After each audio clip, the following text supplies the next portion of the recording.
guys, Jeremy, National Fire Radio, Wildwood, New Jersey. We're at the 2023 Firemen's Convention. I'm here with my friend Bob Emery, the Director of Sales for Fire and Safety Services. This one's a highlight of the show, man. A lot of people are talking about it. It's a technical rescue truck, a heavy rescue built for Princeton, New Jersey. Bob, give me the rundown on some of the info. This truck's got everything you need in one box. The amount of tools on this truck are unbelievable. This is a Velocity chassis. It's our 8420, which means that the length of the cab from the center of the front axle to the rear is 84 inches, and the raised roof is 20 inches. The box on this thing's 24.5 feet long.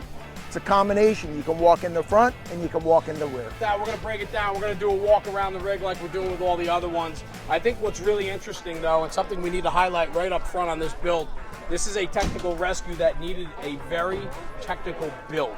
It's specifically designed for the disciplines that they do, and you'll see that throughout the walk around, because this has everything from trench panels to your everyday extrication equipment and so much more. Yep, and it's not the only one that you see like this, right? They talked to Flemington Raritan, which is a Hunterdon County company, has a rig very similar, who was the first one to have a rig just like this. The second was the South Branch Emergency Services, which the chief of South Branch was the chief of Princeton at the time. So a lot of interaction there. But, you know, they took what they could off of those two rigs, put it into this rig, and added a little bit more. All right, Bob, so talk to me a little bit. We're on the side of Princeton, New Jersey's heavy rescue. You talked about the 8420. Yep. Right? 8420 means 84 inches in length, 20 inch on the rise for the ceiling. Yep, so the 84 in length is from the back of the cab to the center of the front axle.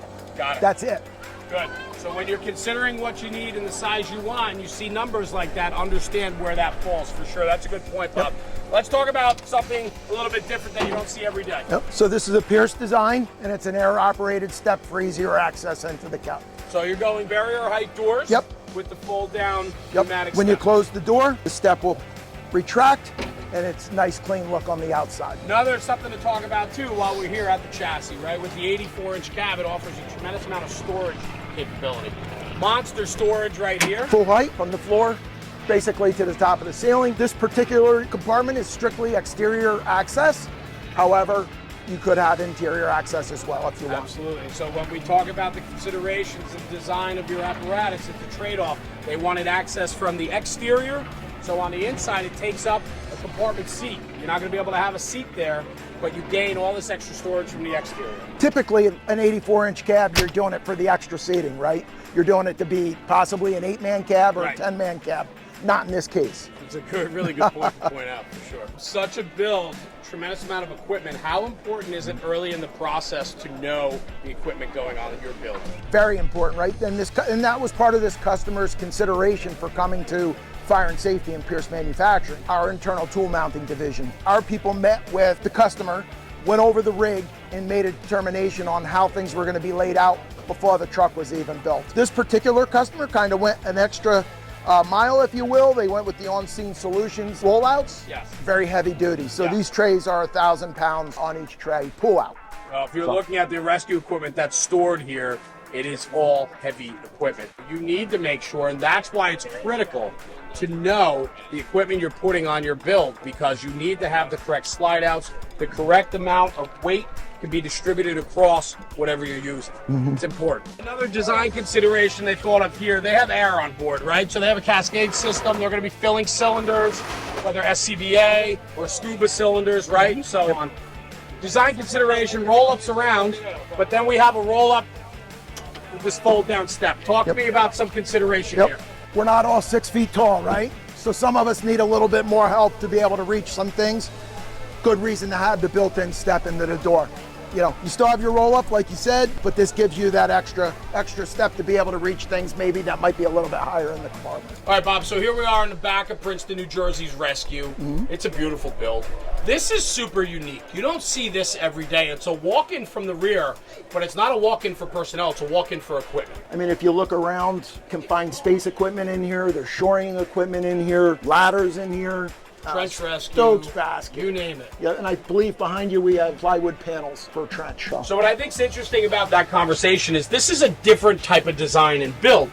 This takes some forethought because a lot of people are looking for transverse compartments all the way throughout the rig, right? Pull something out, trays go out one side, go out the other side, full tray, 3/4, right? This is unique because actually a lot of times on transverse apparatus, there's some dead space. Yes. Especially in the upper quarter of the transverse. Yep. This absolutely maximizes the space. It doesn't give you full transverse all the way up. I think they have 1 or 2 transverses ahead of this before the other inbox from the cab. But this allows for so much equipment storage. And I mean, if you open the compartment here, you know, they've used every single space that they have available.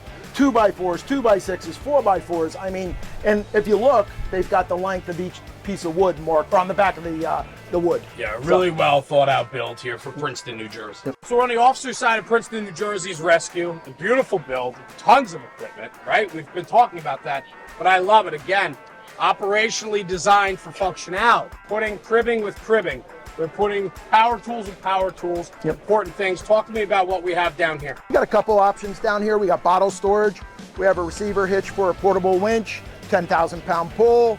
We have eyelets up on top of the box. Lots of things that they can be able to do with this rig. Endless opportunities when you design the truck correctly. Yep. One of the other things is the pull-down coverage. We showed it on the other truck, right? But they don't want to scratch their paint up, so they have pull-down vinyl sides on it, so they can take the wood out and not having to worry about chipping the paint. All right, Bob, so now we're inside, and this is one of those features on the hybrid box, right? The build that they chose to do here. We talked about entrance into the box from the cab, but we also have entrance to the box from the rear, but they don't connect, which is kind of unique. Let's talk about what this compartment's for. This compartment is used for their water rescue gear stored up top. It allows for the swimmers to sit here on the seat, get dressed before they deploy outside, and kind of be private. Absolutely, and it just adds some square footage for them to get suited up. If any of you have gotten suited up in a dry suit, a cold water rescue suit, and so on, in the back of a standard apparatus, it is near impossible and very difficult to do. This allows for that square footage, and being a heavy rescue with certain rescue disciplines, they designed it for how they operate. So wrapping up, an incredible build, Heavy Rescue 168 out of Princeton, New Jersey. It's cute, man. 8420, 84-inch chassis, Yep. 20-inch height, Yep. and the box was what? 24 and a half. I'm impressed. This guy's got it down pat. That's how they do it here at Fire and Safety Services. Bob Emery, thank you for joining me. Thank you, sir. Doing a tour of this apparatus. For Bob Emery and Fire and Safety Services, I'm Jeremy, National Fire Radio.